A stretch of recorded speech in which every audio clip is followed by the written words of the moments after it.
ओम ब्रह्मदक्षि अश्वी देवेशि भरद्वाजी पुनर्वसु हुताशिवेशि चरक प्रभृतिभ्यो नमो नमः। पातंजल महाभाष्य चरक प्रति संस्कृते मनोवाक्काय दोषाणाम हरते अहिपतये नमः। सभी गुरुजनों और ऋषि मुनियों का वंदन करते हुए आज की अपनी ऑनलाइन लेक्चर सीरीज स्टार्ट करेंगे। अभी तक जो है हमने वात के बारे में बहुत सी चीजों का अध्ययन करा है, जैसे कि वात क्या है, उसके गुण क्या होते हैं, उसके कर्म क्या है, उसके टाइप्स क्या हैं, ये सारी चीजों के ऊपर हम चर्चा कर चुके हैं। आज का जो हमारा ये लेक्चर रहेगा वो वात प्रकृति और वात के जो नानात्मक विकार होते हैं उनके ऊपर रहेगा। तो सबसे पहले हम बात करेंगे प्रकृति की, कि प्रकृति होती क्या है। अगर हम प्रकृति का सिंपल मीनिंग देखें तो प्रकृति यानी कि क्या, स्वभाव। यानी कि अगर जैसे हम बात कर रहे हैं वात प्रकृति, पित्त प्रकृति या फिर कफ प्रकृति की, तो हमारे कहने का मतलब ये है कि ऐसा व्यक्ति कि जिसकी शरीर में वात दोष की डोमिनेंस है, उसका स्वभाव कैसा होगा, उसका फिजिकल स्ट्रक्चर कैसा होगा, उसका मेंटल स्टेटस कैसा होगा, और उसको कौन कौन सी चीजें पसंद होंगी।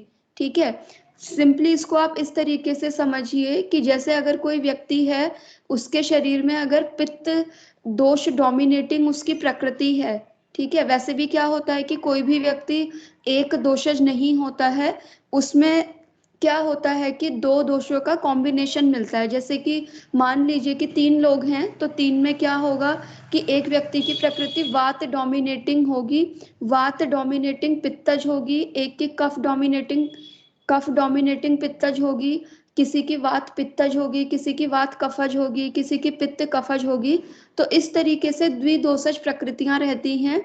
और प्रकृति हम इसलिए एसेस करते हैं जिससे कि प्रकृति के अकॉर्डिंग हम अपने रुग्ण को, अपने पेशेंट को क्या है कि सही मेडिसिन जो है वो हम उसे प्रोवाइड कर सकें।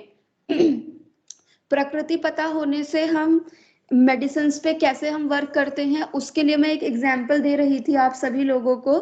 जैसे कि हम आयुर्वेद में पढ़ते हैं आम दोष के बारे में, ठीक है, और हम ये भी पढ़ते हैं कि जब रुग्ण हमारे पास आता है और अगर उसके शरीर में हमें आम दोष के लक्षण मिल रहे हैं तो हमें उसका आम पाचन करना चाहिए। ठीक है, अब आम पाचन करने के लिए बहुत सारी मेडिसिन होती है, जैसे चित्रकादि वटी हो गया, हिंगवष्टक चूर्ण हो गया, इसके अलावा शंखवटी हो गई, आरोग्यवर्धिनी वटी हो गई, ठीक है, नागरमोथा चूर्ण हो गया, शुंठी चूर्ण हो गया, ये कई, पंचकोल चूर्ण हो गया, त्रिकटु चूर्ण हो गया, कई सारी चीजें होती हैं जो कि आम पाचन का काम करती है। अब बात करते हैं कि प्रकृति पता होने से और प्रकृति और औषध का क्या रिलेशन है। तो मान लीजिए आप ओपीडी में बैठे हैं और आपके पास 3 रुग्ण आते हैं, एक जो है वो वातज प्रकृति है, एक पित्तज है और एक कफज है। ठीक है, और आपको क्या करना है कि तीनों को ही आम पाचन के लिए कोई मेडिसिन देनी है। अब आपने अगर आम दोष के बारे में पता पढ़ा होगा तो आपको पता होगा कि आम का पाचन करने के लिए हमें क्या करना होता है, कोई उष्ण औषधि देनी होती है। ठीक है, तो वात और कफ वाले को तो हम जैसे शुंठी चूर्ण दे देंगे या फिर हिंगवष्टक चूर्ण दे दिया हमने, चित्रक आदि वटी दे दी दीपन पाचन के लिए। लेकिन जो कफ प्रकृति वाला है, सॉरी कफ नहीं, पित्त प्रकृति वाला है, उसमें हम आम पाचन के लिए क्या देंगे, क्योंकि आम का पाचन करने के लिए हमें कोई ऐसी औषधि देनी है जो कि उष्ण हो। ठीक है, और पित्त प्रकृति वाले तो ऐसे होते हैं कि अगर उन्हें हमने उन्हें उष्ण जल भी दिया तो उस उष्ण जल से भी उनको कभी कभी दिक्कत हो जाती है। ठीक है, तो ऐसे में हम इनका आम पाचन कैसे करेंगे, तो हम क्या करते हैं, पित्त प्रकृति वाले को हम नागरमोथा चूर्ण देंगे। ठीक है, क्यों देंगे, क्योंकि वो उष्ण होते हुए भी पित्त को इम्बैलेंस नहीं करेगा। ठीक है, तो इसीलिए हमें प्रकृति पता होना पेशेंट की जरूरी है, जिससे कि हम उसे सही मेडिसिन दे। जैसे आपने देखा भी होगा कि कई बार क्या होता है कि लोग सोशल मीडिया पे देख करके कुछ भी खाना स्टार्ट कर देते हैं। ठीक है, इसका सबसे जो इजी एग्जाम्पल है वो ये है कि सोशल मीडिया पे किसी ने आकर के ये बोल दिया कि गर्म पानी पीना चाहिए। गर्म पानी पीने से बॉडी क्या होती है, डिटॉक्सिफाई होती है। तो क्या होता है कि इंसान को अपनी प्रकृति तो पता है नहीं, वात प्रकृति वाला भी, पित्त प्रकृति वाला भी, कफ दोष डोमिनेटिंग प्रकृति वाला भी क्या करता है कि सुबह सुबह उठ करके गर्म पानी पीना स्टार्ट कर देता है। साथ ही वो ना ऋतु का विचार करता है ना अपनी प्रकृति का। ठीक है। तो क्या होता है कि जो वात प्रकृति वाले होते हैं या फिर जो कफ प्रकृति वाले होते हैं, उन्हें तो क्या होता है कि वो गर्म पानी पीते हैं तो उनको अच्छा लगता है बॉडी में। ठीक है। और जो पित्त प्रकृति वाले होते हैं उनमें क्या होता है कि वो गर्म पानी पीने से उनकी बॉडी में और ज्यादा डिस्टरबेंस क्रिएट हो जाती है। ठीक है। सिंपली अगर मैं इसको आपको अपना एक्सपीरियंस बताऊं, तो एक पेशेंट थी मेरी, जिन्होंने जिनको क्या प्रॉब्लम थी, उन्हें एसिडिटी की प्रॉब्लम थी और साथ में उन्हें कॉन्स्टिपेशन भी था। तो उन्होंने देखा कि सोशल मीडिया पे लोग बोल रहे हैं कि गर्म पानी पीने से कॉन्स्टिपेशन ठीक होता है, पेट साफ होता है, बॉडी डिटॉक्सिफाई होती है। तो उन्होंने भी क्या करा कि गर्म पानी का इंटेक करना स्टार्ट करा। और उनकी प्रकृति जो थी वो पित्तज थी। तो क्या हुआ कि उन्होंने बिना अपनी प्रकृति का विचार करे हुए गर्म पानी जब लेना स्टार्ट करा, तो जो थोड़ी बहुत उन्हें मोशन होता भी था, वो उनके सीवियर कॉन्स्टिपेशन में कन्वर्ट हो गया। ठीक है। तो इसीलिए हमें ये पता होना जरूरी है जब पेशेंट हमारे सामने आए कि उसकी प्रकृति कौन सी है, जिससे कि हम उसे सही मेडिसिन दे सकें और उसको कोई साइड इफेक्ट ना हो। ठीक है। तो आज जो हम बात करेंगे वात प्रकृति के बारे में। बाकी की प्रकृति के बारे में हम बात नहीं करेंगे, क्योंकि हमारा वात दोष के ऊपर ही डिस्कशन है। तो हम मेनली वात प्रकृति के ऊपर ही बात करेंगे। ठीक है। प्रकृति के बारे में हम लोग अपने कॉलेज टाइम पे भी बहुत सारे श्लोक रटे रहते हैं, लेकिन इन श्लोक्स को हमें प्रैक्टिकली कैसे अप्लाई करना है, ठीक है, वो हम देखेंगे। जैसे कि मान लीजिए आपके पास ओपीडी में कोई पेशेंट आता है और आपने उसको अभी मेडिसिन भी नहीं दी है, आपने उसकी बीमारी भी नहीं सुनी है अभी तक। ठीक है। आपने उसकी हिस्ट्री वगैरह कुछ नहीं ली है। आप सिर्फ उसको क्या कर रहे हो, अभी गेट से उसने एंटर करा है, आप सिर्फ अभी उसको ऑब्जर्व कर रहे हो। ठीक है।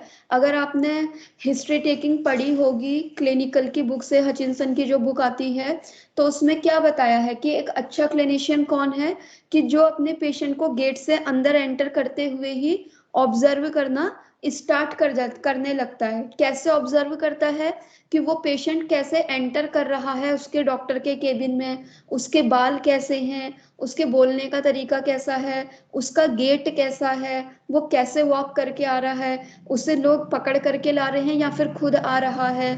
ठीक है। तो ये सारी चीजें क्या आती है हमारे क्लिनिकल प्रैक्टिस में जो होती है, हेल्पफुल रहती हैं। ठीक है। अगर हम अपने आयुर्वेद की बात करें तो आयुर्वेद में भी क्या बताया है, दर्शन, स्पर्शन और प्रश्न परीक्षा, इस तरीके से उन्होंने हमें हिस्ट्री टेकिंग के लिए गाइड करा हुआ है। तो दर्शन यानी कि क्या, पेशेंट को देख करके जो चीजें हम ऑब्जर्व करते हैं। ठीक है। तो जो ये प्रकृति है, प्रकृति में भी कुछ चीजें ऐसी हैं जो कि हम पेशेंट को देख करके ऑब्जर्व करेंगे, कुछ चीजें ऐसी हैं जो कि हम उससे पूछ करके ऑब्जर्व करेंगे। ठीक है। तो चलिए बात करते हैं वात प्रकृति के बारे में। तो वात प्रकृति की अगर हम बात करें तो शारंगर संहिता में वात प्रकृति वालों के लिए एक श्लोक आता है जो इस तरीके से है, अल्पकेशः कृशो रुक्षो वाचालश्च मानसः आकाशचारी स्वप्नेषु वात प्रकृति को नरः। यानी कि ऐसा व्यक्ति जिसकी प्रकृति जो है वो वात दोष डोमिनेटिंग है। ठीक है। स्टार्टिंग में ही मैंने आपको बताया कि किसी भी की भी प्रकृति जो होती है वो एक दोषज नहीं होती है। बस क्या होता है कि तीनों दोषों में एक दोष का जो इफेक्ट होता है वो ज्यादा होता है। ठीक है। उसका प्रभाव ज्यादा रहता है। जैसे किसी में वात दोष डोमिनेटिंग मिलेगा, किसी की प्रकृति पित्त दोष डोमिनेटिंग मिलेगी, किसी की कफ दोष डोमिनेटिंग हमें मिलती है। तो वात प्रकृति वाले में क्या होता है, अल्प केशः। अब देखिए पेशेंट आपकी ओपीडी में एंटर करा, आपने उसके क्या करे, हेयर्स देखे, बाल उसके आपने देखे। ठीक है। आपने देखा कि उसके अल्प केश हैं, तो सीधा आपका क्या ध्यान गया कि ये वात प्रकृति वाला व्यक्ति है। ठीक है। कृश होगा वो, यानी कि उसकी बॉडी फिजिक कैसी होगी, बिल्कुल लेन एंड थिन होगा। ठीक है। फिर क्या होगा, रूक्ष, रूक्षता आपको देखने को मिलेगी। ये भी आप दर्शन परीक्षा से देखोगे, आपने देखा भी होगा या फिर आप अपने आसपास से ऑब्जर्व करेंगे, अपनी फैमिली में ही ऑब्जर्व करेंगे, तो ये रूक्ष गुण आपको देखने को मिल जाएगा। ठीक है, फैमिली के 3-4 लोग हैं, एक के कुछ के हेयर्स आप देखोगे कि बहुत सिल्की रहते हैं, कुछ के क्या रहते हैं, बहुत ही रफ रहते हैं, बिल्कुल ड्राई। ठीक है, तो जिनके ड्राई रह रहे हैं, चाहे उनकी स्किन हो या फिर उनके हेयर्स हो, ठीक है, अगर वो ड्राई रह रहे हैं, इसका मतलब वो व्यक्ति क्या है कि वात दोष डोमिनेटिंग प्रकृति वाला वो है। ठीक है, फिर क्या कह रहे हैं, वाचा लश्च मानसा, उसका उसका जो मानसिक मानसिक जो उसकी प्रवृत्ति होगी और जो उसकी वाचिक प्रवृत्ति होगी, वो क्या होगी, चल गुण वाली होगी। चल गुण वाली होगी इन द सेंस कि वो बोलने में बहुत तेजी रखता होगा। ठीक है, अगर आपने वात प्रकृति वाले को देखा होगा, ऑब्जर्व करा होगा, तो आपने देखा होगा कि वो बहुत जल्दी जल्दी बोल देते हैं। ठीक है, वो बहुत जल्दी बोलते हैं, बहुत जल्दी फास्ट चलते हैं, वो उनकी इस तरीके की चीजें हमें देखने को मिलती है। ठीक है, अब आता है आकाशचारी स्वप्नेशु। अब देखिए, स्वप्न के बारे में आप क्या करेंगे, प्रश्न परीक्षा के बारे में, परीक्षा के द्वारा पेशेंट से आप पूछेंगे। ठीक है, अब आपको क्या करना है, पेशेंट आपके पास आया, आपको उसकी प्रकृति एसेस करनी है, तो आपने पहले दर्शन परीक्षा करी। दर्शन परीक्षा से आपने उसके हेयर्स देखे, उसके बॉडी का टेक्सचर देखा, उसकी फिजिक देखी कि पतला है, मोटा है या फिर मीडियम बॉडी वाला है। आपने उसके बोलने का तरीका देखा कि चंचल है या फिर शांत बैठा हुआ है या फिर सोच समझ करके बोल रहा है। ये सारी चीजें आपने दर्शन से ऑब्जर्व करी। फिर आप उससे क्या पूछोगे कि आपको किस तरीके के ड्रीम्स आते हैं। ठीक है, अगर वो ये बोलेगा कि मुझे ड्रीम्स में बिल्कुल आकाश दिखाई देता है, तो यानी कि क्या है, वो वात प्रकृति वाला व्यक्ति है। ठीक है, अब देखिए, अगर हम उसकी बात करें, सुश्रुत की बात करें, तो सुश्रुत ने क्या करा है कि वात प्रकृति के लक्षण बताते हुए कुछ जानवरों का वर्णन करा है। ठीक है, उसने क्या कहा है कि वात प्रकृति वाला जो पुरुष होता है, वो बकरी, गीदड़, खरगोश, चूहा, ऊंट, कुत्ता, गिद्ध, इनके स्वभाव वाला होता है। अब इन जानवरों से आप कैसे एसेस करोगे। अब आपको पता है कि जो कुत्ता होता है वो कैसा होता है, जो डॉगी होते हैं, उनकी नींद क्या होती है, बहुत ही अटेंटिव होती है। कहीं भी थोड़ी सी भी अगर दरवाजे में नॉक हुआ तो सीधे उनकी नींद जो होती है वो खुल जाती है। तो यही चीज आप अप्लाई करोगे वात प्रकृति वाले पे। ठीक है, तो आप क्या करोगे, उसके उसकी स्लीप का पैटर्न पूछोगे कि आपकी नींद कैसी है। ठीक है, तो कफ प्रकृति वाला क्या कहेगा, मुझे तो बहुत अच्छी नींद आती है, एक बार मैं सो गया तो बस सो गया, फिर मेरे सामने कुछ भी हो, बारात आए, ढोल नगाड़े बजे, मेरी नींद डिस्टर्ब नहीं होती है। ठीक है, फिर वही दूसरी तरफ जो वात प्रकृति वाला होगा, वो क्या कहेगा कि अगर थोड़ी सी भी आवाज हो जाती है तो मेरी नींद जो है वो झट से खुल जाती है। कैसे खुल जाती है, जैसे घर में हमारा जो डॉगी होता है उसकी नींद खुलती है। ठीक है, तो इस तरीके से मैंने आपको कुत्ते का एग्जाम्पल देकर के समझाया। अब बाकी के जो जानवरों से कंपेयर करा है सुश्रुत ने, उनके नेचर से आप कंपेयर करके वात प्रकृति वाले को एसेस आप कर सकते हो। ठीक है, अगर हम बात करें अष्टांग हृदय की, तो अष्टांग हृदय में जब हम बात करते हैं, तो अष्टांग हृदय शारीरिक स्थान में जो है प्रकृति का वर्णन हमें देखने को मिलता है। और वहां पे से मैंने वात प्रकृति के कुछ कुछ चीजें जो है निकाल करके रखी हुई हैं, जो कि हमें प्रैक्टिकली देखने में इजी रहेंगी। बाकी का जो है आप खुद से पढ़िएगा उसमें। तो सबसे पहले जो इसमें आता है अष्टांग हृदय के अनुसार, तो उन्होंने क्या कहा है, स्फुटित धूसर केश गात्रा, यानी कि जो वात प्रकृति वाला व्यक्ति है, उसके जो केश हैं, केश यानी कि उसके जो बाल होते हैं, गात्र यानी कि उसका जो शरीर है, यानी कि शरीर है और शरीर के जो अवयव है वो क्या होंगे, स्फुटित। स्फुटित यानी कि फटे हुए से, क्रैक मिलेंगे आपको वो। ठीक है, यानी कि आप देख करके ही पहचान जाओगे। जब पेशेंट भी आता है तो आपने देखा होगा कि किसी की स्किन कैसी होती है, वो कितना ही लोशन लगा ले, कितना ही वो क्रीम लगा ले, थोड़ी देर बाद उसकी स्किन क्या होती है, फटी फटी सी हो जाती है। ठीक है, तो ऐसी अगर किसी की स्किन है या फिर उसके बाल जो है, वो चाहे कितना ही कंडीशनर कर ले, कितना ही वो ऑयलिंग कर ले, उसके बाल जो है उसमें ड्राइनेस जो है वो आती ही आती है। तो ऐसा व्यक्ति जो होगा वो कैसा होगा, वात प्रकृति वाला। ठीक है। फिर आता है दूसरा ऑप्शन, शीत द्वेषी, यानी कि जो वात प्रकृति वाला बंदा होगा वो क्या करेगा, उसे ठंडी चीजों से द्वेष करने वाला होगा वो। ठीक है। जैसे कि सिंपली आप इसको ऐसे एसेस कर सकते हैं, पेशेंट आपके सामने आया, आपने उससे कुछ नहीं करना, सिंपल आपको उससे ये पूछना है कि आपको खाने में क्या पसंद है। ठीक है। तो कोई आपको बोलेगा कि मुझे चाय पसंद है, कोई बोलेगा मुझे आइसक्रीम पसंद है। ठीक है। कोई बोलेगा कि मुझे खट्टी चीजें पसंद है, कोई बोलेगा मुझे मट्ठा पीना पसंद है, कोई बोलेगा मुझे लस्सी पीना पसंद है। तो इससे भी आप क्या कर सकते हो, उसकी प्रकृति का असेसमेंट कर सकते हो। ठीक है। अगर हम आजकल देखें तो चाय जो है वो हर कोई पीता है। ठीक है। लेकिन चाय पीने का तरीका सबका अलग अलग होता है।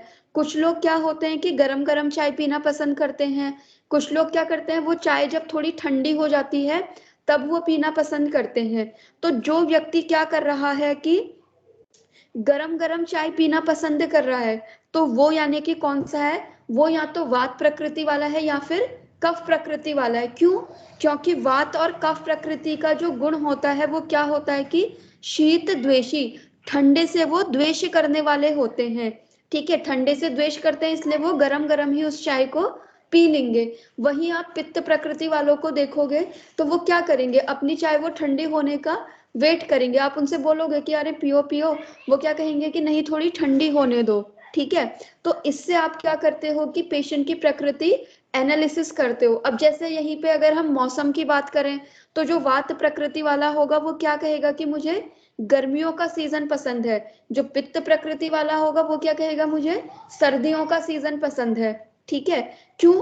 क्योंकि वात वाला जो है वो ठंडे से द्वेष करता है और पित्त वाला जो है वो गर्म चीजों से द्वेष करता है। क्यों? क्योंकि वो उनकी प्रकृति है।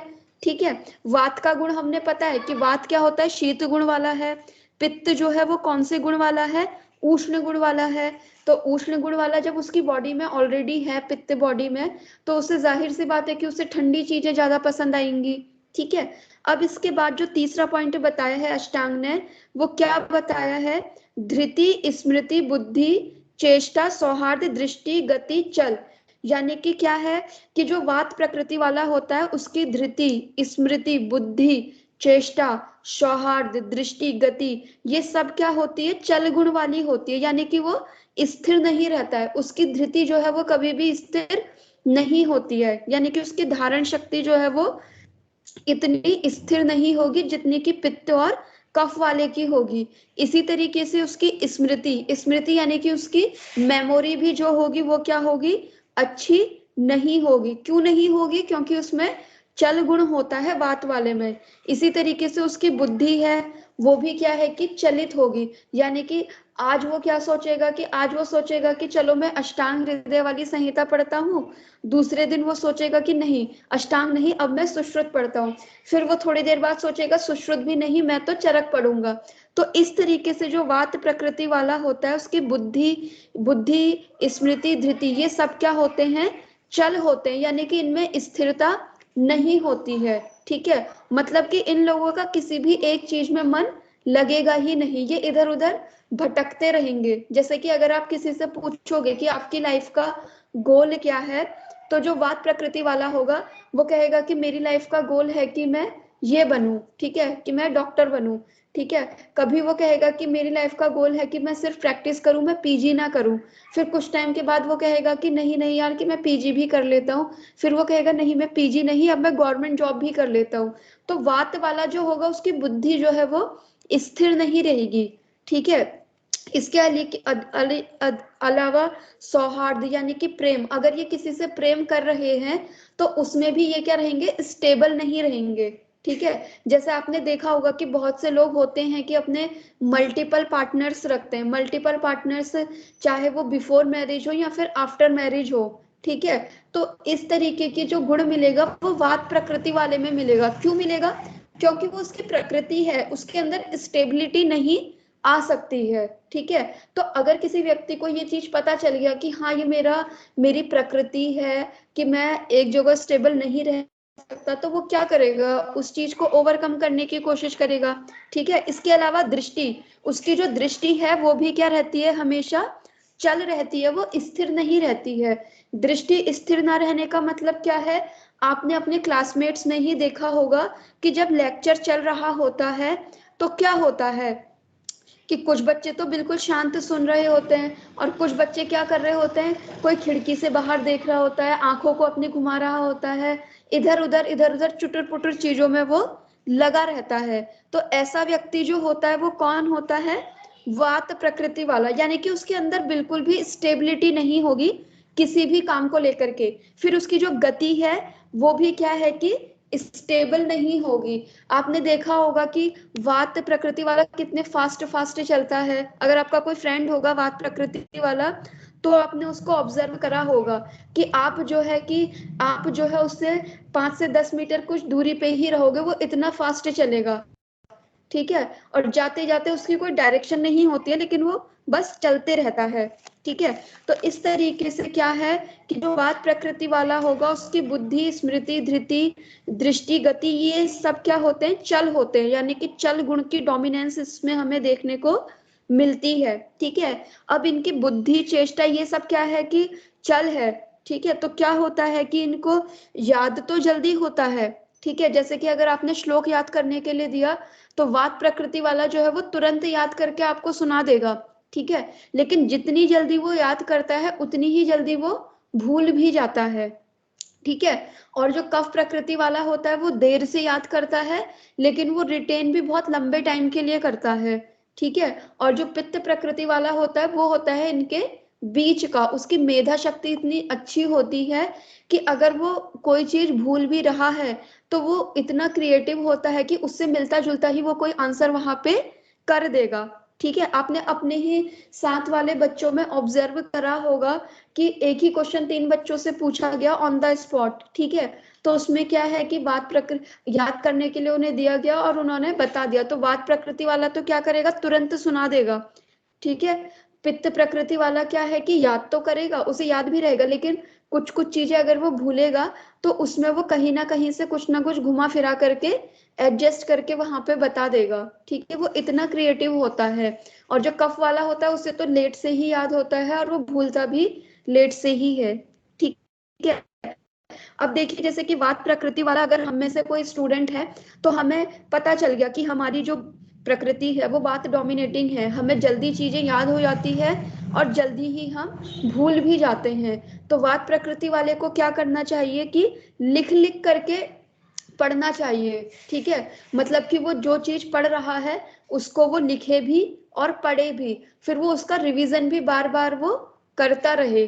ठीक है, जैसे कि मान लीजिए कि आज कोई चीज हमने तीनों प्रकृति वाले को दी, वात को भी, पित्त को भी, कफ को भी, तो वात वाला क्या है कि आज के ही दिन में उसे पूरा याद कर लेगा, पित्त वाला थोड़ा टाइम लेगा, कफ वाला जो है उससे भी ज्यादा टाइम लेगा। फिर जब हमने 1 हफ्ते बाद पूछा तो क्या है कि वात प्रकृति वाला क्या होगा कि भूल चुका होगा उस चीज को। ठीक है, पित्त वाला भी क्या होगा कि भूल चुका होगा, लेकिन उतना ज्यादा नहीं भूला होगा जितना कि वात प्रकृति वाला।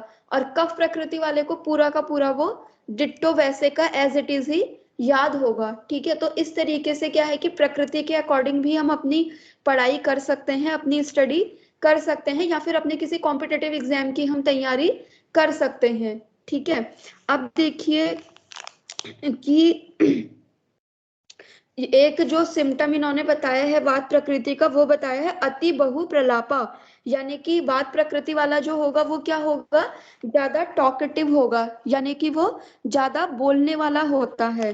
ठीक है, अब जैसे कि वात वाला जो है वो ज्यादा बोलेगा, पित्त वाला जो है वो बिल्कुल टू द पॉइंट बात करेगा, कफ वाला जो है वो बहुत ही कम बोलेगा। ठीक है, आपने अपने फ्रेंड सर्कल में भी देखा होगा कि अगर कोई वात डोमिनेटिंग प्रकृति वाला है तो वो बहुत बोलेगा। ठीक है, पित्त वाला क्या है कि बोलेगा लेकिन वो पिन पॉइंट बात बोलेगा। ठीक है, और जो कफ प्रकृति वाला होगा वो तो सिर्फ सुनते रहेगा, बहुत देर बाद वो बोलेगा। ठीक है, इस तरीके से हम समझ सकते हैं कि किस तरीके से इन्होंने हमें वात प्रकृति के कुछ सिम्टम्स यहाँ पे बताए हुए हैं। अगर हम वात प्रकृति की बात करें तो उसमें एक और आया है श्लोक में कि वो अल्प आयु वाला होता है, ठीक है, अल्प आयु वाला और अल्प निंद्रा वाला होता है, यानी कि उसकी नींद जो रहती है वो कम रहती है, जो कि मैंने आपको पहले भी बताया कि थोड़ी सी भी खटर पटर होगी वो उठ जाएगा, ठीक है। इसके अलावा अगर हम आवाज की बात करें तो आपने देखा होगा कि किसी की आवाज क्या होती है, बहुत ही कर्कश होती है, कि उसको सुनने से ही हमें ऐसा लगता है कि मतलब क्या कैसे बोल रहा है ये इंसान, ठीक है। कुछ की आवाज क्या होती है, बहुत ही मधुर होती है, जैसे लता मंगेशकर, ठीक है।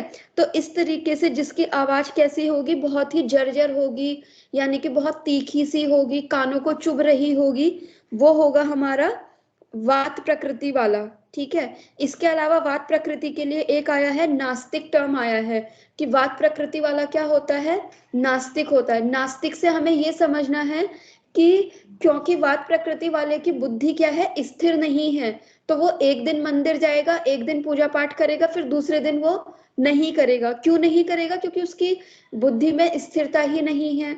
इसी तरीके से अगर हम योग की बात करें, ध्यान की बात करें, या फिर मेडिटेशन की बात करें, तो वात प्रकृति वाला क्या है कि इन सब चीजों को नहीं कर पाएगा, ठीक है। क्यों नहीं कर पाएगा, क्योंकि उसकी बुद्धि जो है वो चंचल है, ठीक है। इसके अलावा वात प्रकृति के लिए आया है बहुभुजा, यानी कि वो क्या करता है, बहुत ही स्पीड से खाना खाने वाला होता है।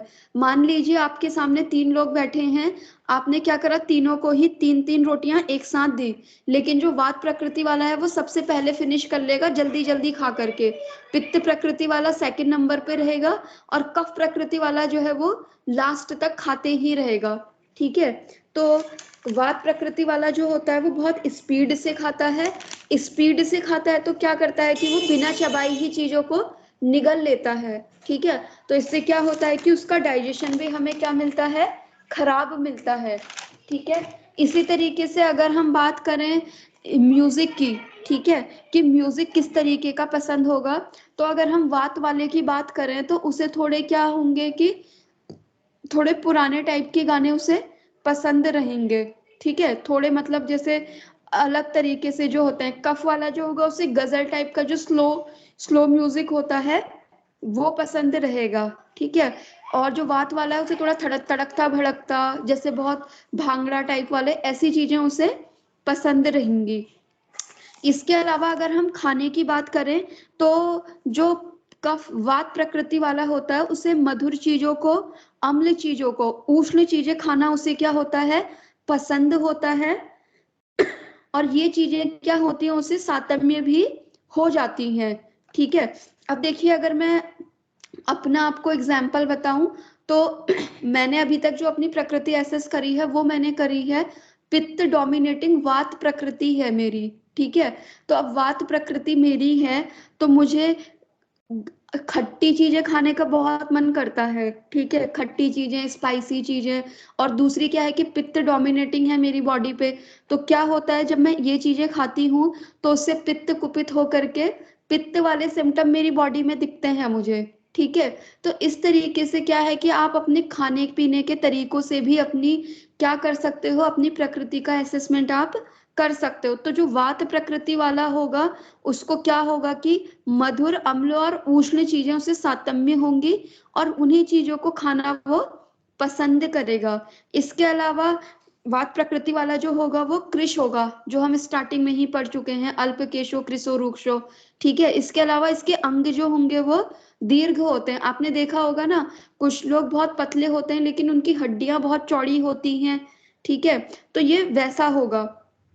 इसी तरीके से अगर हम बात करें वात प्रकृति वाले की और चीजों के ऑब्जर्वेशन की, तो जब ये चलेंगे फिरेंगे या बैठ करके खड़े होंगे तो इनकी बॉडी से क्या होगी, कट कट की आवाज आएगी।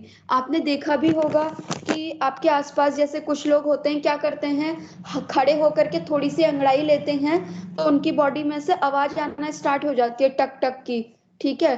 तो ये किसका सिम्टम है, वात प्रकृति वाले का, ठीक है। इसके अलावा क्या होते हैं, दृढ़ नहीं होते हैं ये, यानी कि ये कितना भी एक्सरसाइज कर लें, कितना ही जिम कर लें, ये मोटे नहीं हो सकते हैं। क्यों नहीं हो सकते, क्योंकि ये उनकी बॉडी है, और बहुत ज्यादा कोशिश करके खा पी करके अगर हो भी जाएंगे तो वापस से फिर क्या है, ये पतले हो ही जाते हैं। और आपने अपने आसपास देखा भी होगा कि ऐसे लोग होते हैं कि जो पतले होते हैं और वेट गेन करने के लिए वो बहुत सारी चीजें करते हैं, लेकिन फिर भी उनका वेट जो होता है वो गेन नहीं होता है। तो उनके वेट ना गेन होने का कारण यही है कि वो उनकी प्रकृति है जो कि वात डोमिनेटिंग है। इसके अलावा क्या होता है, जो वात प्रकृति वाला है उसका अपनी इंद्रियों पे कंट्रोल नहीं होता है। इंद्रियों पे कंट्रोल नहीं होना इन द सेंस कि अगर वो फोन चला रहा है तो फोन ही वो चलाते रहेगा कंटिन्यूएशन में, ठीक है, क्योंकि उसका अपनी इंद्रियों पे कंट्रोल नहीं है। ठीक है, इसी तरीके से अगर उसको किसी चीज का परहेज करने के लिए बोला है तो वो परहेज नहीं कर पाएगा। क्यों? क्योंकि उसका अपनी इंद्रियों पे कंट्रोल नहीं है। तो अपनी रसन इंद्रिय यानी कि जीवा इंद्रिय पे भी वो कंट्रोल नहीं कर पाएगा। ठीक है, इसी तरीके से क्या है कि जो वात प्रकृति वाले होते हैं वो क्या होते हैं, सभ्य नहीं होते हैं। सभ्य नहीं होते हैं यानी कि वो थोड़े रूड होते हैं नेचर में। रूड यानी कि वो मुंहफट जिसे हम बोलते हैं कि तुम्हारे मुंह पे ही चीजें बोल देंगे अगर उन्हें कोई चीज पसंद नहीं आ रही है तो। जिसे बोलते हैं ना स्ट्रेट फॉरवर्ड होना, तो वो जो होगा वो वात प्रकृति वाला होगा। ठीक है, उसे ये मतलब नहीं है कि सामने वाले को अच्छा लगेगा बुरा लगेगा, उसे बोलना है तो वो बोल देगा। ठीक है, फिर क्या कह रहे हैं, ना चा कांता दायिता, यानी कि ये क्या होते हैं कि किसी भी लोगों को ये अच्छे से पसंद नहीं आते हैं। ठीक है, और ये चीज आपने प्रैक्टिकली भी देखी होगी कि अगर कोई बहुत व्यक्ति बहुत ही पतला सा है, दुबला पतला है, तो प्रैक्टिकली भी उसे कौन पसंद करता है। तभी तो वो लोग वेट गेन करने के लिए अपना एक्सरसाइज वगैरह करते हैं ना।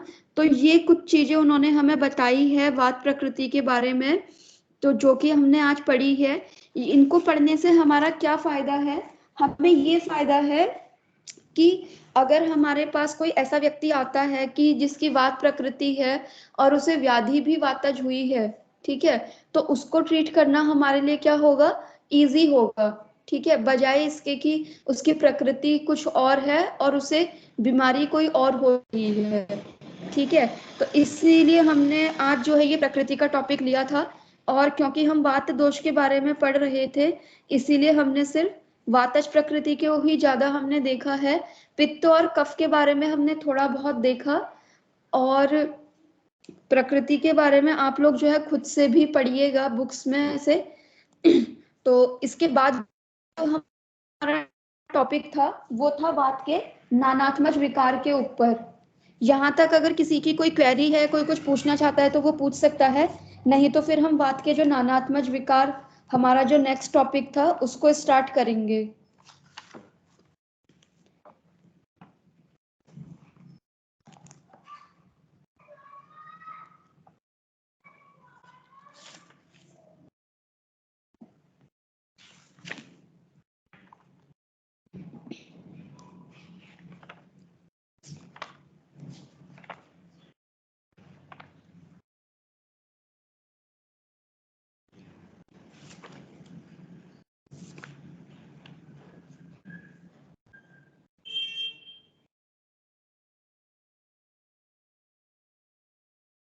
चलिए, लगता है किसी का कोई क्वेश्चन नहीं है, तो हम बात करते हैं अब वात के नानात्मक विकारों की। ठीक है, वात के नानात्मक विकार पढ़ने से पहले पहले हमें ये पता होना चाहिए कि सामान्य और नानात्मक ये विकार होते क्या हैं। ठीक है, तो सामान्य अगर विकारों की बात करें तो ऐसे विकार जो कि वात आदि तीनों दोषों के मिलने से होते हैं, यानी कि उसमें वात दोष का इन्वॉल्वमेंट भी होगा, पित्त का भी होगा और कफ का भी होगा। ठीक है, अगर तीनों दोषों के इन्वॉल्वमेंट होने से कोई विकार हो रहा है, कोई लक्षण हो रहा है, तो उसे हम कहेंगे सामान्य विकार।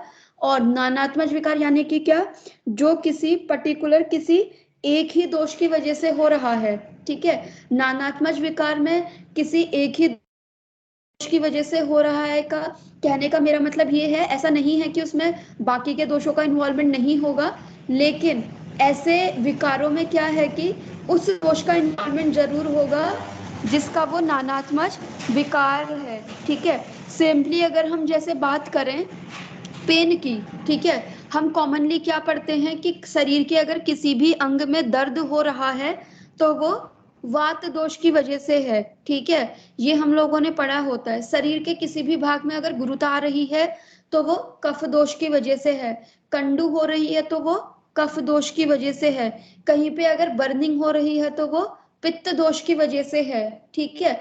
तो इसी तरीके से क्या होता है कि कुछ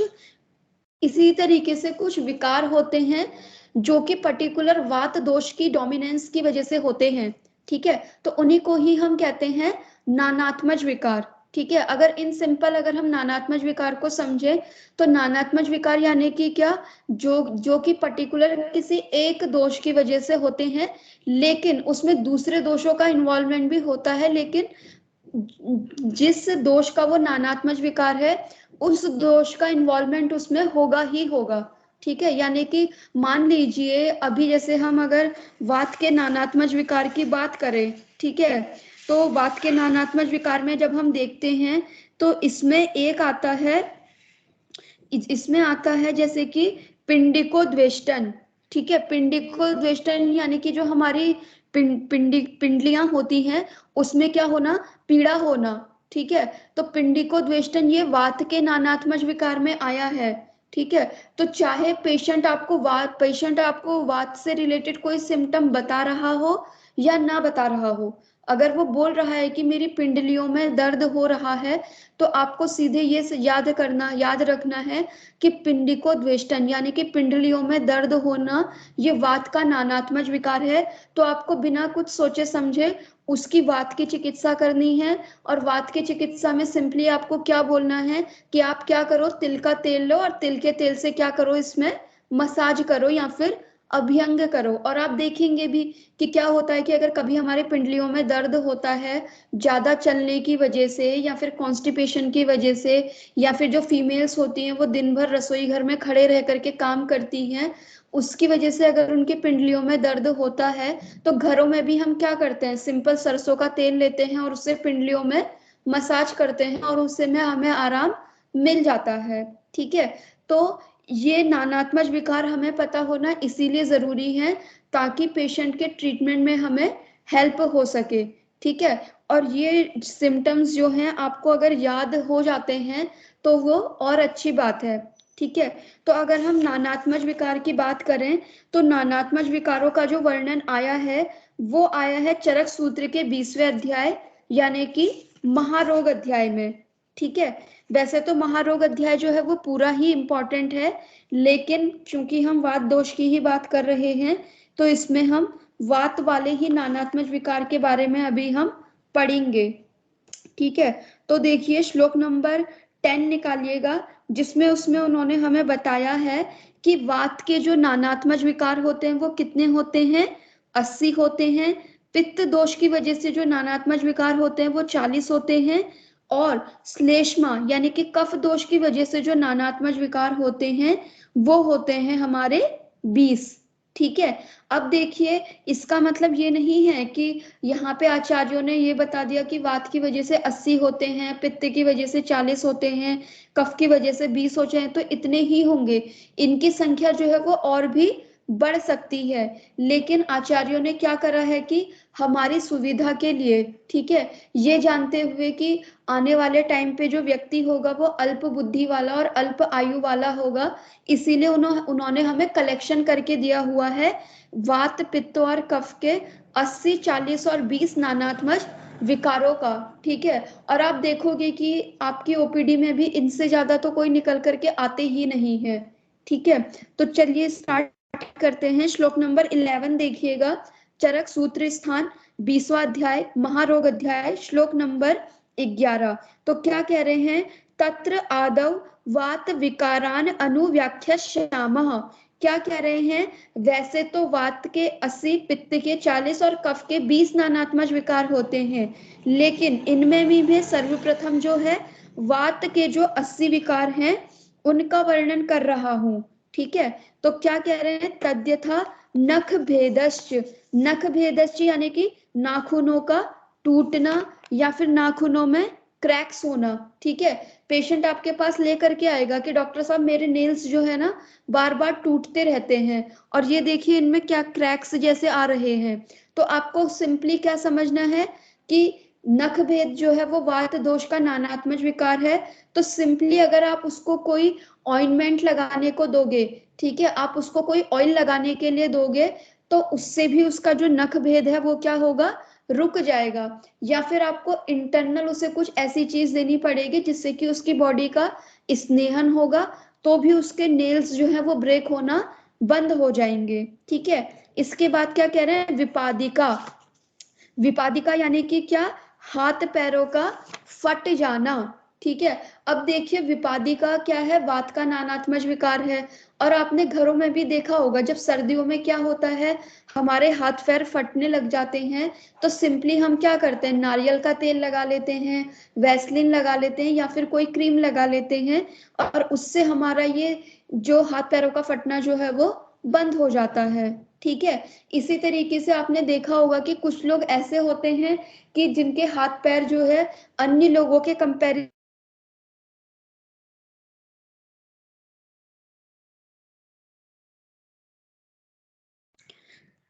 हेलो, आवाज आ रही है क्या मेरी? आ रही है हाँ मैम। जी मैम, यस। ठीक है, तो जैसे कि मैं बता रही थी कि कुछ लोग क्या होते हैं, कुछ लोगों के तो सिर्फ सर्दियों में फटते हैं, लेकिन कुछ के ऐसे होते हैं कि पूरे के पूरे 12 महीने उनके हाथ पैर जो है वो फटे हुए रहते हैं। तो यानी कि क्या है कि उनकी बॉडी में कहीं ना कहीं वात दोष का इम्बैलेंस चल रहा है। क्यों? क्योंकि विपादिका यानी कि हाथ और पैरों का फटना, ये किसका नानात्मक विकार है, वात दोष का।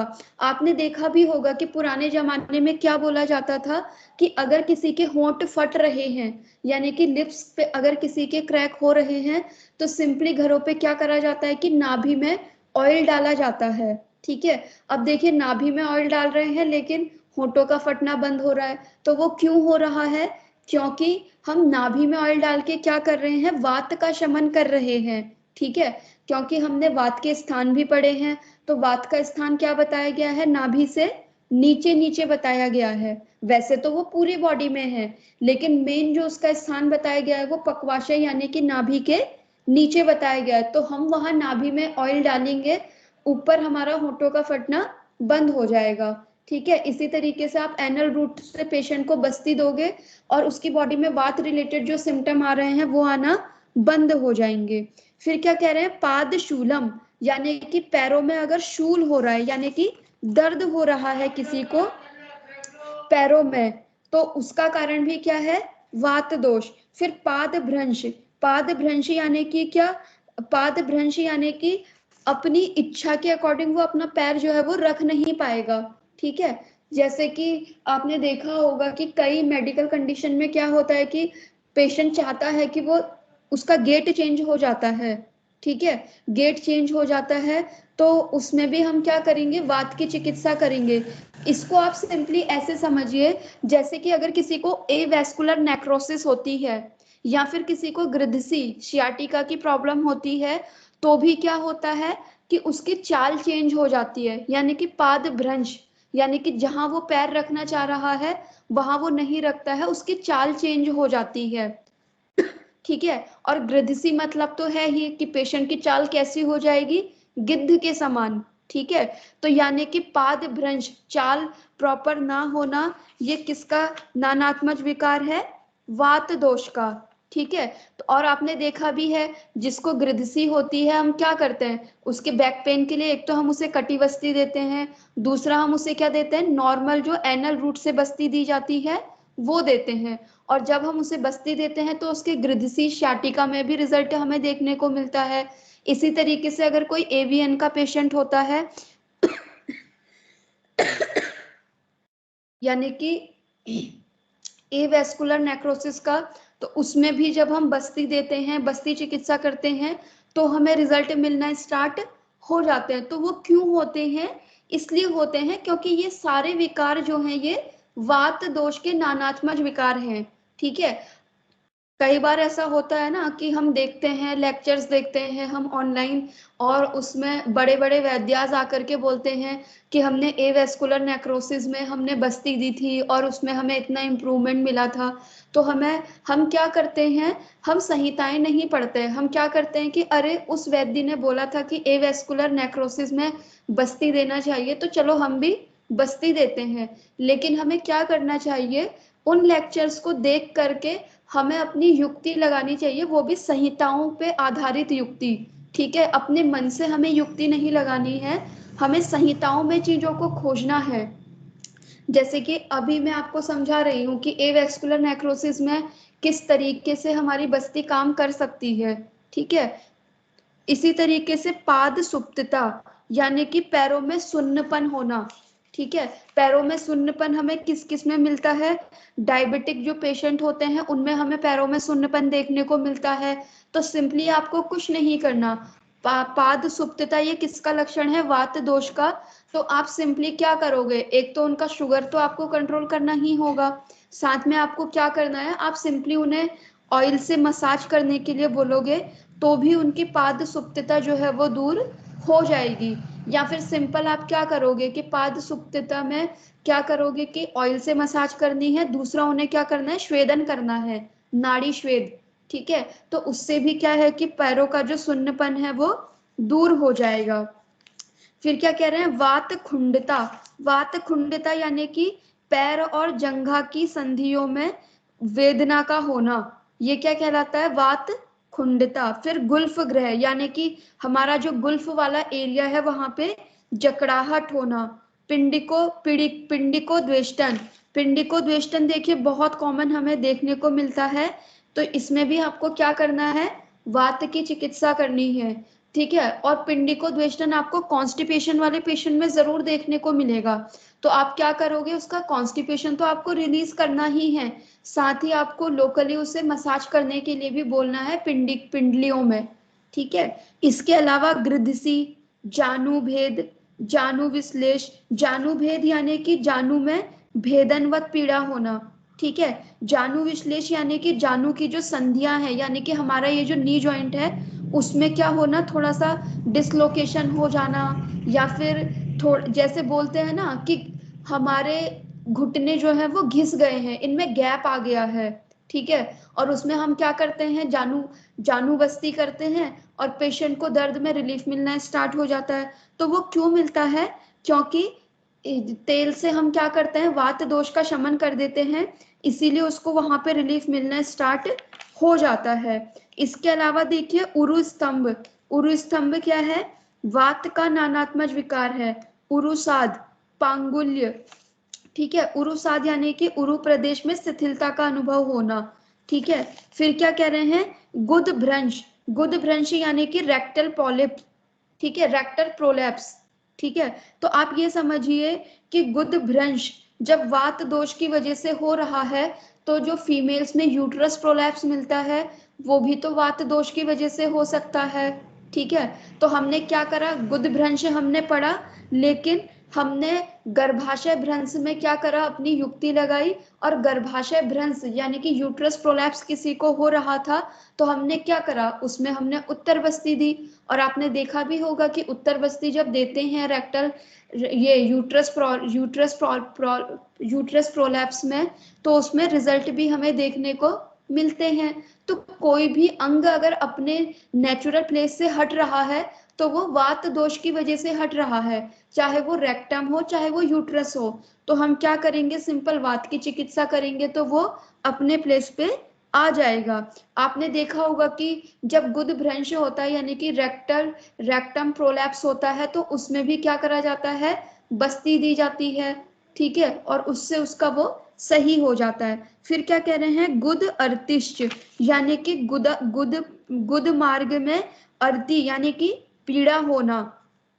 ठीक है, गुदा प्रदेश में पीड़ा का होना। बहुत से पेशेंट आते हैं ना, बोलते हैं कि हमारे एनल रूट में पेन से रहता है, चुभन सी रहती है।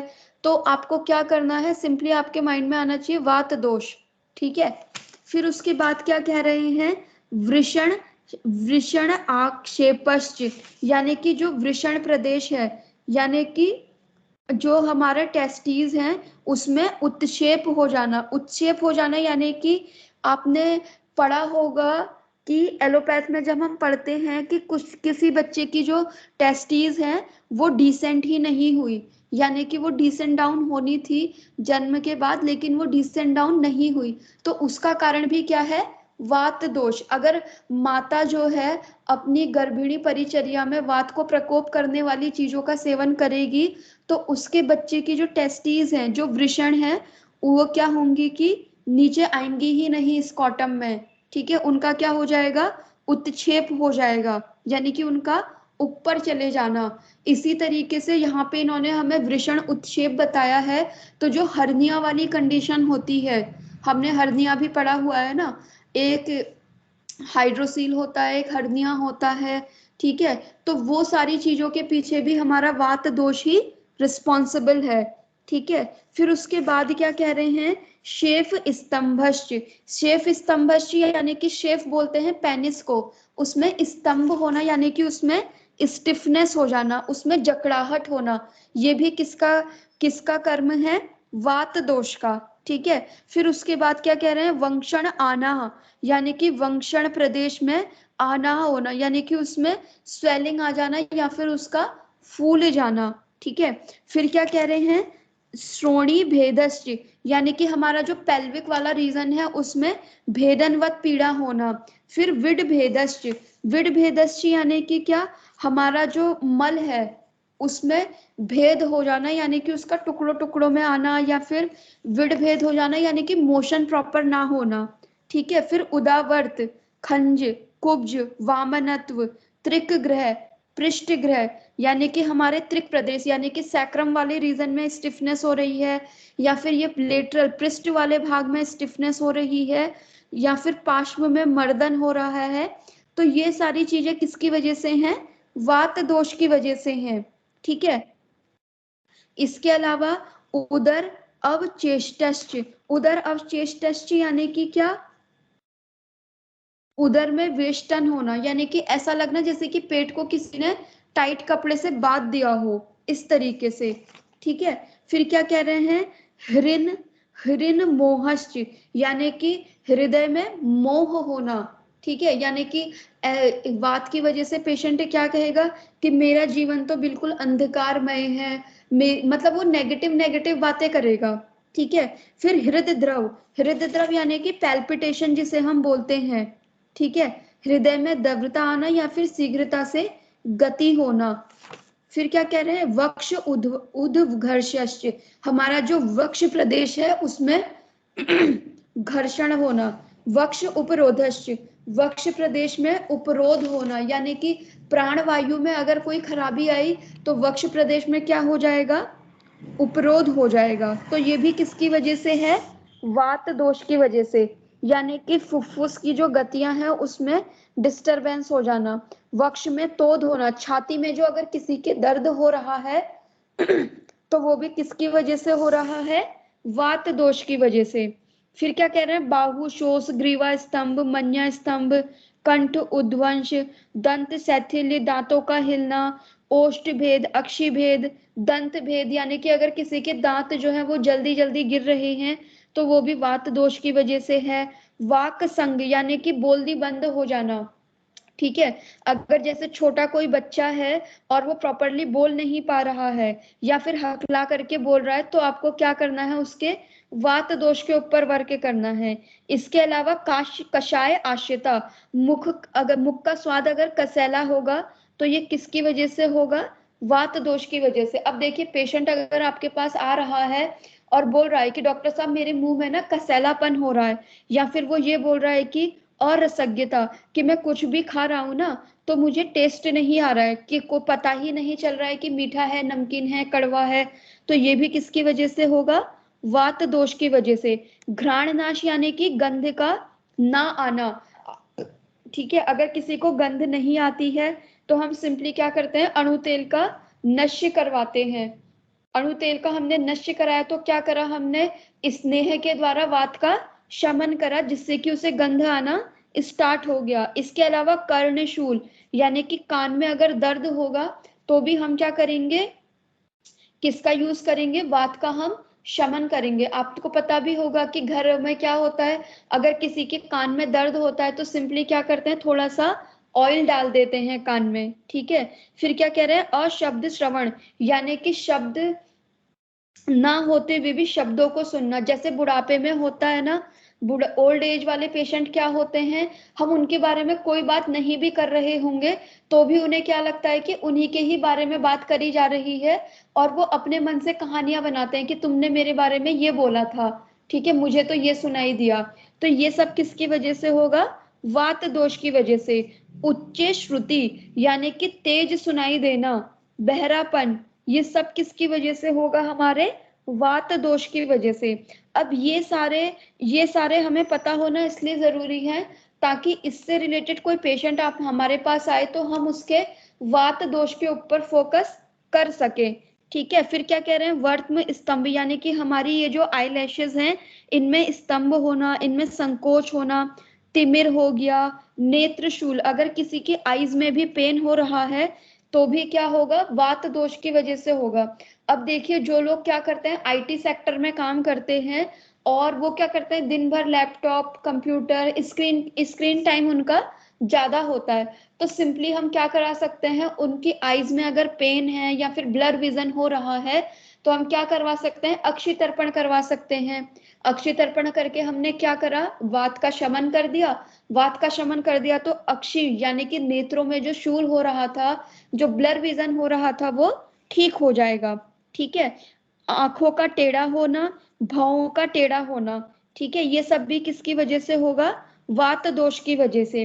फिर क्या कह रहे हैं, शंख भेद, यानी कि हमारा ये जो टेम्पोरल वाला एरिया है, यहाँ पे अगर किसी को दर्द हो रहा है तो वो किसकी वजह से होगा? वात दोष की वजह से। ललाट भेद, यानी कि फोरहेड में अगर हमें पेन हो रहा है तो वो भी किसकी वजह से होगा? वात दोष की वजह से। पूरे सिर में दर्द हो रहा है तो भी किसका कारण है? सिरशूल के लिए वात दोष, ठीक है। फिर इसके अलावा केश भूमि स्फुटन, यानी कि केश भूमि स्फुटन, यानी कि हमारे बालों की जो जड़ें होती हैं अगर वहां पे स्फुटन हो रहा है यानी कि वो फट रही हैं तो उसका कारण भी क्या है? हमारा वात दोष, ठीक है। जिनके सिर में डैंड्रफ होता है उनकी स्किन आपने देखी होगी, या फिर जिनको हेयर वाली जो सोरियासिस होती है उनकी भी स्किन क्या होती है? फट जाती है, ठीक है। इसके अलावा अर्दित यानी कि फेशियल पैरालिसिस, एकांग रोग यानी कि हमारा जो यूनिलेटरल पैरालिसिस होता है वो, सर्वांग रोग यानी कि पूरा का पूरा पैरालिसिस, आक्षेप यानी कि जो झटके वगैरह आते हैं वो, दंडक, तम, भ्रम, तम यानी कि क्या? अंधकार सा होना, भ्रम यानी कि क्या? सब कुछ घुमा घुमा सा लगना, ठीक है। वेपतु यानी कि कंपन, जमाई आना, हिचकी यानी कि किसी को अगर हिचकी आ रही है, बंद ही नहीं हो रही है, तो सिंपली आपको क्या करना है? वात का शमन कर देना है। विषाद अगर किसी को हो रहा है यानी कि कोई बहुत ज्यादा डिप्रेशन में जा रहा है तो भी आपको क्या करना है? उसकी वात को करेक्ट करना है। कोई अगर बहुत ज्यादा प्रलाप कर रहा है, बिना वजह वो बोले जा रहा है, और बिना वजह बोलने वाली कंडीशन हमें मिलती है ओल्ड एज पेशेंट में, ठीक है, अति प्रलाप वो करने लगते हैं। फिर शरीर में रूक्षता होना, परुषता होना, शरीर का काला हो जाना, शरीर का लाल वर्ण का हो जाना। अब शरीर का काला हो जाना आपको आजकल किस में देखने को मिलता है? जो पिगमेंटेशन देखने को मिलता है हमें फीमेल्स में, ठीक है, जिसे हम बटरफ्लाई चिक्स भी कहते हैं या फिर वैवर्ण्य जिसे हम बोल देते हैं। तो उसमें भी आपको क्या करना है?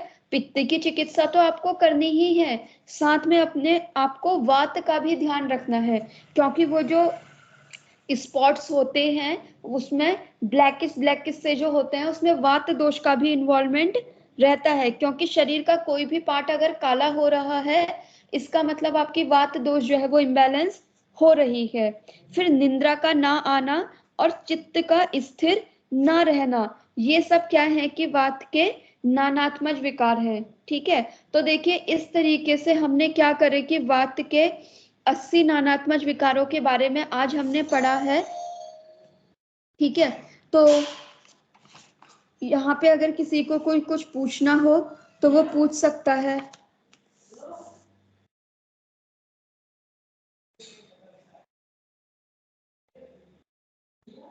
चलिए तो फिर इसके आगे बढ़ते हैं। अगर इसके बाद देखिए श्लोक नंबर 12 आप पढ़ेंगे, ये आपको खुद से पढ़ना है, ठीक है। श्लोक नंबर 12 और 13 ये आपको खुद से पढ़ के आना है। हमारी नेक्स्ट क्लास जो होगी वो परसों होगी, और परसों जो है इसके बारे में हम डिस्कस करेंगे। तो श्लोक नंबर 12 और 13 ये आपको खुद पढ़ना है। अब इसके बाद जो है हमने अभी तक जो है अपना मोटा मोटा पूरा का पूरा जो हमने ऑनलाइन लेक्चर सीरीज का सिलेबस रखा था वो हमने कवर कर लिया है। अब हमारा जो लास्ट बचा है वो वात व्याधि बचा है। तो वात व्याधि में हम लोग क्या करेंगे कि वात व्याधि नाम से जो चरक में, सुश्रुत में और वाग्भट में जो चैप्टर्स आए हैं वो हम गो थ्रू करेंगे, ठीक है। तो उससे क्या है कि हमारी पूरी की पूरी वात व्याधि जो है वो कवर हो जाएंगी। फिर उसके बाद हम चिकित्सा में जाएंगे। तो जब हम चैप्टर पढ़ेंगे तो उसके साथ चिकित्सा भी साथ साथ कवर होते रहेगी। तो अभी तक जो लोग लाइव क्लास में ज्वाइन नहीं हो रहे हैं वो लोग कोशिश कीजिएगा कि अगली वाली क्लासेस में जो है ज्वाइन करें, क्योंकि अभी तक तो हम लोग बेसिक पढ़ रहे थे, ये हम यूजी में भी पढ़े रहते हैं। और हमारी जो नेक्स्ट क्लासेस रहेंगी वो डिजीज के ऊपर रहेंगी। तो इसीलिए कोशिश कीजिएगा कि लाइव क्लास में ही ज्वाइन करें, और कोशिश ये करें कि क्वेश्चंस आप पूछना स्टार्ट करें, क्योंकि क्वेश्चन पूछेंगे तो ही पढ़ने का मजा है, वरना पढ़ने का कोई मजा नहीं रहेगा अगर आपने क्वेश्चन ही नहीं पूछे तो। चलिए फिर यहीं पे एंड करते हैं क्लास को। अगर अभी किसी की कोई क्वेरी है तो पूछ लीजिए।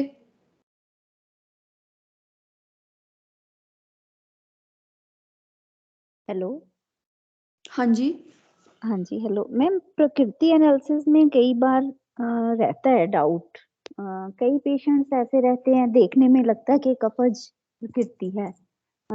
देखने में थोड़े हेल्दी भी लगेंगे, उनका तेज भी अच्छा रहेगा, बट फिर भी जैसे ये डिसाइड करने में थोड़ा कंफ्यूजन रहता है कि पित्तज है। अगर उनके सिम्टम्स पूछेंगे तो जैसे गुस्सा आ जाना, इरिटेबल होना, ऐसा भी रहता है। तो उनको हम जैसे द्वंद्व प्रकृति में मानेंगे तो उसमें डोमिनेटिंग जो प्रकृति है उसका एनालिसिस हम ऐसे दर्शन से ही किया जाएगा, या उसके लिए फिर पल्स डायग्नोसिस? क्योंकि पल्स डायग्नोसिस भी मैम ऐसे है कि मुझे इतनी अच्छे से तो नहीं आती जैसे हमारे आयुर्वेद में है, प्रैक्टिकली नहीं सीखा हुआ। तो इसके बारे में थोड़ा आप कैसे गाइड करोगे?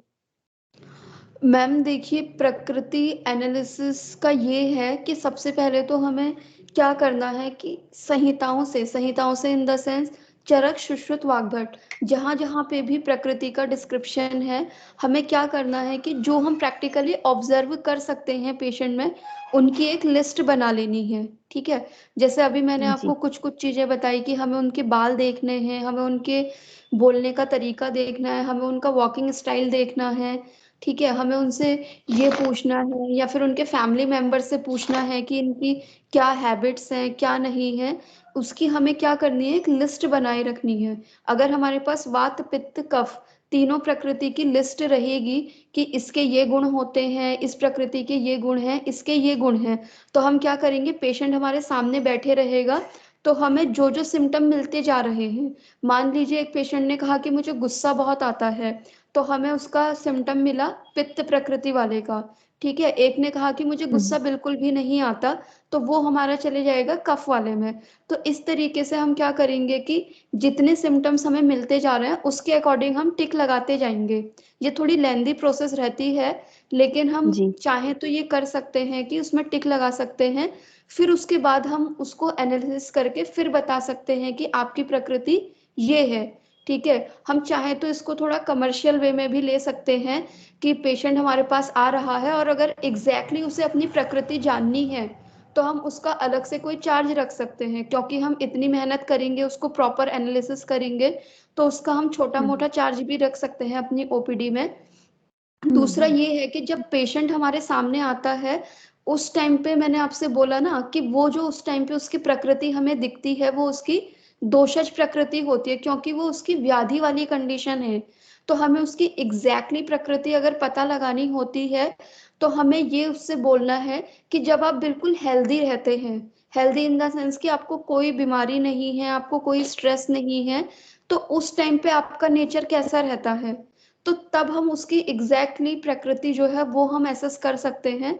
क्योंकि जब पेशेंट हमारे सामने आता है तो वो व्याधि वाली कंडीशन में आता है, और उस टाइम पे उसकी प्रकृति एनालिसिस करना थोड़ा मुश्किल होता है। उस टाइम पे जो हम उसकी प्रकृति देखते हैं वो उसकी दोषज प्रकृति होती है, वो उसकी स्वभाव वाली प्रकृति नहीं होती है।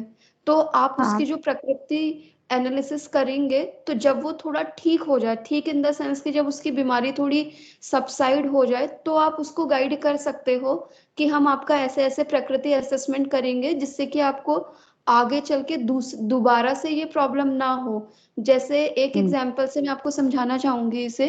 मान लीजिए अम्ल पित्त का पेशेंट आपके पास आता है, ठीक है, आपने उसका अम्ल पित्त करेक्ट कर दिया, पेशेंट आपके पास आएगा, पेशेंट बोलेगा कि मैम मैंने अपनी एसिडिटी के लिए ना बहुत जगहों से ट्रीटमेंट लिया है, इवन मैंने आयुर्वेद भी लिया है, और आपको वो आयुर्वेद की सारी मेडिसिन गिना देगा।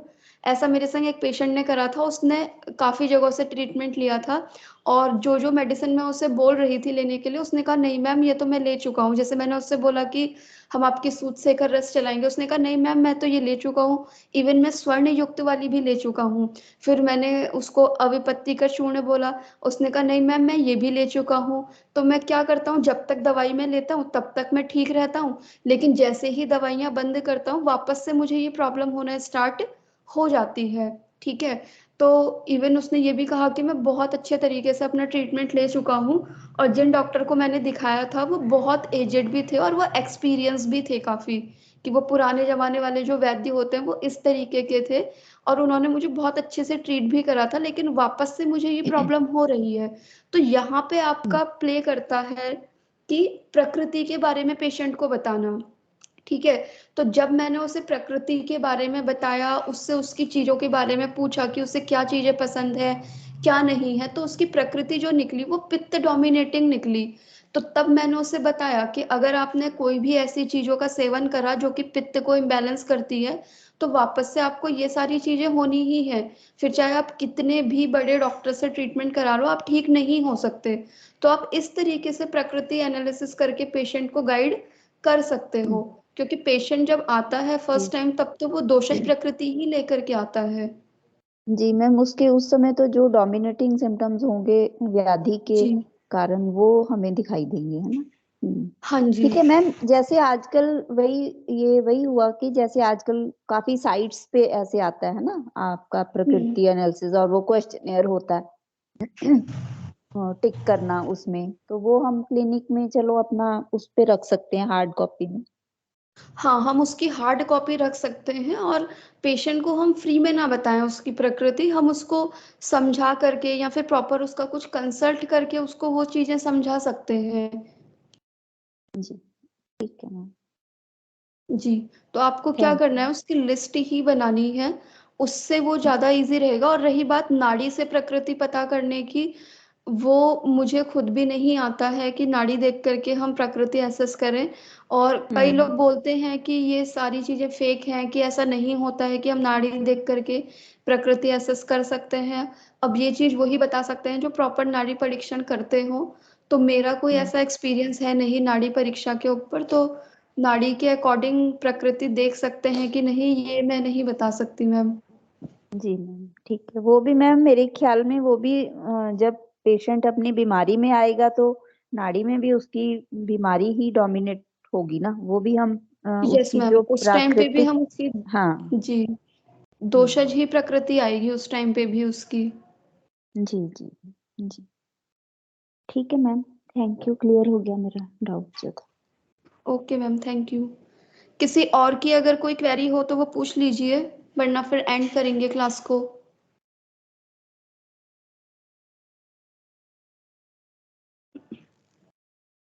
चलिए ठीक है, फिर एंड करते हैं। Thank you.